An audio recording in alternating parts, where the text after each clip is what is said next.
이재명 대통령께서 봉지욱 기자의 특종을 보시고 또 그 알을 직격하셨습니다. 그리고 차주에는 특검으로 갈 만한 특종을 봉지욱 기자가 예고했는데 이거 매우 충격입니다. 먼저 잼프는 오늘 X를 통해 스토리라인이 워낙 부실해서 쓰다만 소설, 출연진 연기가 조금만 리얼했어도 라는 짧은 글과 함께 이재명과 조폭 엮으려 검경이 파타야 주범 회유라는 시민언론 민들레 기사를 링크했습니다.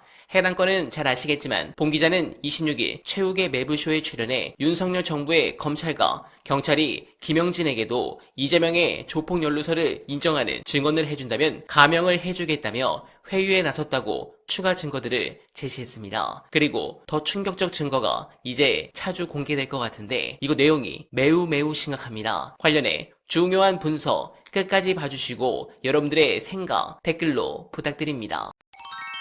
윤명균이라는 태국 파타야 살인사건 공범이에요. 우리는 계속 김영진 얘기했잖아요. 또 다른 공범. 네, 또 다른 공범인데 이 공범은 태국에서 자수를 해가지고 2015년에 사건이 있었으니까 자수를 해서 2021년에 그 태국 국왕의 생일날 가석방이 돼요. 근데 윤명균이 2022년 대선 직전에 검찰이 윤명균을 데려오려고 한 거예요. 이벤트를 하려고. 윤명균과 김영진의 편지 사이에 지금 나오는 내용인데 그러니까 지금 내용을 보시면 윤명균이 한국으로 송환된 후 검찰은 윤명균에게 SBS 그것이 알고 싶다 3차 방송할까 사건이랑 이재명 엮어서 김영진처럼 만들어줄까라며 윤명균을 계속 협박 강요하는 등의 정치적 음모까지 더해졌고 이재명 등이라는 표적을 저격하는 세력들에 의해 너무나 많은 피해자가 발생했습니다. 이게 이제 김영진의 편지에 나와 있는 내용인데 제가 어제 밤 늦게 윤명균의 자필 편지를 입수했어요.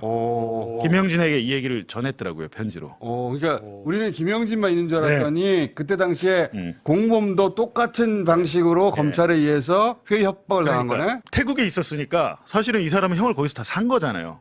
그럼 자기가 들어오고 싶겠습니까? 근데 가서 검찰이 꼬신 거죠.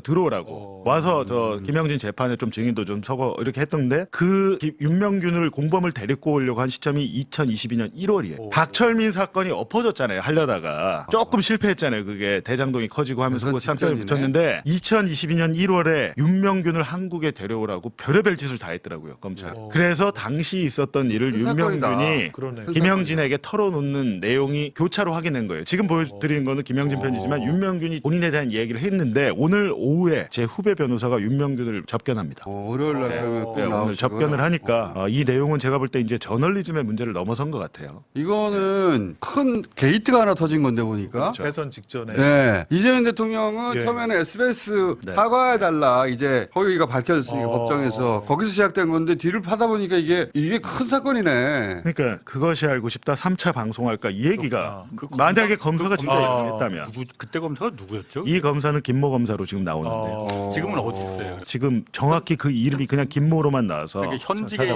있나 아니면은 지금 현직에 있을 것 같습니다. 네, 하여간 맞아요. 근데 그게 잡으러 갈수 있어요. 본인의 동의가 없으면 네. 강제로는 안 된대요. 그게 왜냐면 이민국 교도소에 그때 있었거든요. 그래갖고 본인의 동의가 있어야 되는데 이거를 데리고 오려고 꼬신 거구나. 다른 수감자를 통해서 죄를 좀 사인하게 설득해라. 이거 아니 어쨌건 형을 살고 나와도 한국에서 수사관 들어가서 잡아와갖고 그걸로 또 기소하고 그러니까 또 처벌할 수가 그 있어요. SBS 보도가 그 뒤에 큰 줄기가 있어 보니까 덩쿨이 있네. 줄줄줄 나오고 있네. 그러니까 이게. 김명균도 감옥에 있을 때 그 알 방송이 나온다는 것을 먼저 검사한테 들었다. 네네. 이 사람도 계속 감옥에 있던 사람인데 3차 방송할까 이 얘기를 들었다고 하니까. 이거 큰 사건이다. 윤명훈 씨는 더 트라우마죠. 여기 지금 그걸로 살고 있는데 한국 가서 너 또 처벌받을 수 그 있다고 얘기부터 했었어야 되는 건데. 엄청 아니 트라우마죠. 그것이 알고 싶다가 제가 SBS 조직도를 몰라서 그러는데 보도국 프로그램이 아니죠. 아니죠. 교양입니다.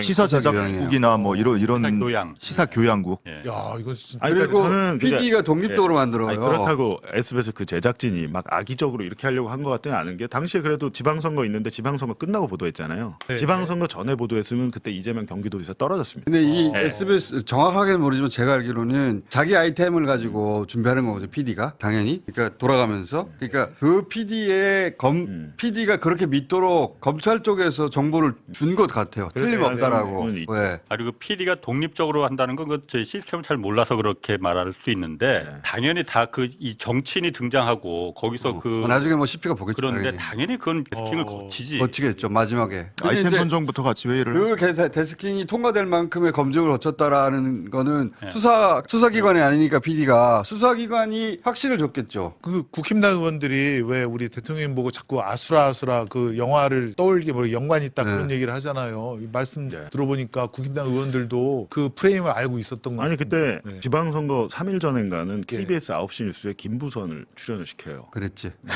그리고 근데 제가 볼 때는 그 알 방송이 만약에 이제 내부 사정을 모르겠지만 야 이건 선거 끝나고 하자 이랬을 가능성이 있겠죠. 근데 KBS 뉴스는 김부선을 출연시켜. 그러니까 많은 일들이 당시 언론이 선거에 개입하는 일들이 있었어요. 근데 SBS 그거는 제작진의 의도든 아니든 간에 결과적으로 지금 사실이 아닌 걸로 그리고 여러 가지 그냥 단순 사실이 아니고 여러 가지 검찰과 언론이 유착한 정황이 나오고 있잖아요. 이 부분에 대해서 한번 제가 볼 땐 법무부가 직권으로 감찰 조사를 좀 하든지 해봐야 될 것 같습니다. SBS를요? 아니요. 아니, 그 검사들이 검사들. 나오고 검사들. 그리고 그 지금 수감자 개입을, 폭로 네. 증언자들이 있잖아요. 다 교도소에 있으니까 법무부가 이건 하면 되거든요. 이거는 당에서도 나서서 단순히 SBS 보도가 아니라 그 뒤에 어떻게 검찰이 움직이는지를 이거 네. 국정조사하거나 해야 될 것 같은데. 누군가는 벌벌 떨고 있겠네요. 그러니까. 그러네요. 아니, 큰 그 사건이네. 큰 게이트인데요. 사실을 보도한 이쯤 되면. 봉지욱 한상희 기자님은 검찰에 불려와서 그 고생을 네. 하고 이런 프레임으로 지금 이 사건 대선에 개입하려 했던 검사들이나 그 사람들은 그러니까 이게 이 정도까지 나왔는데도 당연히 이제 메이저 뭐 이런 언론들은 아예 안 하고 있잖아요. 안 다루고 있고 제가 자료들을 많이 공개하고 그러는데 보도하고 싶으신 기자님들은 저한테 연락 주시면 모든 자료를 제가 공유하겠습니다. 이 사건 제일 많이 지금 다가가 있는 게 봉지욱 기자인 것 같고 오마이뉴스 김종훈 기자도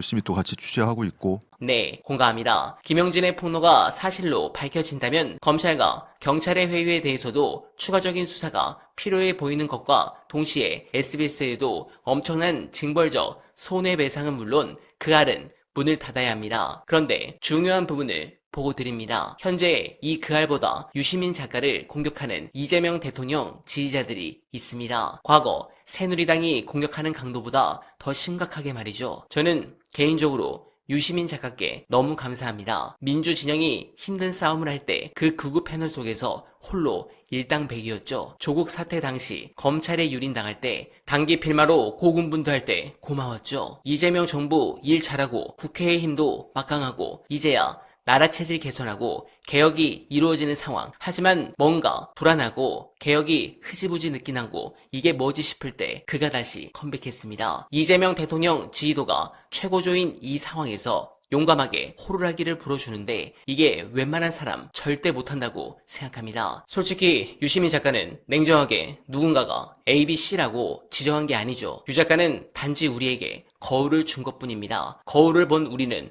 나는 ABC라고 혹은 나는 아니라고 말하고 있는 형국이죠. 여러분들은 어떻게 생각하십니까? 공감하셨다면 소중한 언알바 후원 부탁드립니다. 댓글에 고정된 내용을 통해 많은 사랑 부탁드리며 언알바는 오늘도 최선을 다하겠습니다. 여러분 고맙습니다.